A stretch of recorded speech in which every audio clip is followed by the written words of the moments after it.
અમદાવાદની વાત કરીએ તો અમદાવાદના સાબરમતી રિવરફ્રન્ટ ખાતે ફ્લાવર શોનું આયોજન કરવામાં આવી રહ્યું છે। આ ફ્લાવર શોમાં દર વર્ષની જેમ આ વર્ષે પણ હજારોની સંખ્યામાં ફૂલોને શણગારવામાં આવશે।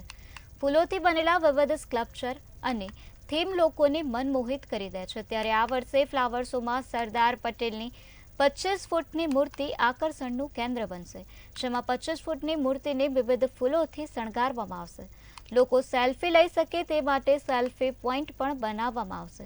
દર વર્ષની જેમ નાના બાળકોથી માંડીને સિનિયર સિટીઝનને ગમે તેવા ફૂલો ગોઠવવામાં આવશે।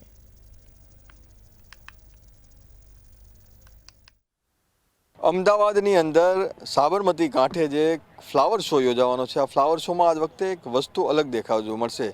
જે પ્રમાણે એકતાનું પ્રતીક અને આટલા બધા રજવાડાઓને ભેગા કરીને ભારત દેશનું જેમને નિર્માણ કરવામાં સૌથી મહત્વનો ફાળો તે સરદાર પટેલનું સ્ટેચ્યુ ફ્લાવર શોમાં જોવા મળશે। જે પ્રમાણે 25 ફૂટનો જે સ્ટેચ્યુ જોઈ રહ્યા છો, જેને ફરતે ફૂલ લગાવવામાં આવ્યા છે અને જે પ્રમાણે એકદમ ફૂલોથી બનાવેલું સ્ટેચ્યુ હોય તેવું લાગી રહ્યું છે અને આ માટેની જે તડામાર તૈયારીઓ છે તે પણ કરવામાં આવી છે।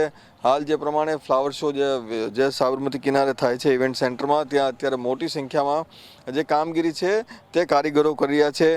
જે પ્રમાણે અલગ અલગ સ્કલ્પચર જે છે, જેવા કે અમૃત મહોત્સવ, સંસદ ભવન અને સાથે સાથે જે લોકોમાં વિવિધ યોજનાઓને લઈને જે સ્કલ્પચર છે તે પણ મૂકવામાં આવશે। સાથે જ બાળકોના મનોરંજન માટે પણ અલગ અલગ પ્રકારના જે થીમ છે તે થીમ રાખવામાં આવશે અને સાથે જ દર વર્ષની જેમ આ વર્ષે હજારોની સંખ્યામાં નાનાથી લઈને મોટા તમામ જે ફૂલો છે જે રાજ્યના હશે, રાજ્ય બહારના હશે અને સાથે જ જે અહીં જે મોટી સંખ્યામાં જે ફૂલોનું પ્રદર્શન ગોઠવવામાં આવશે તે ગોઠવવામાં આવશે। પરંતુ આ વખતનું આકર્ષણનું કેન્દ્ર સરદાર પટેલનું આ સ્ટેચ્યુ રહેવાનું છે।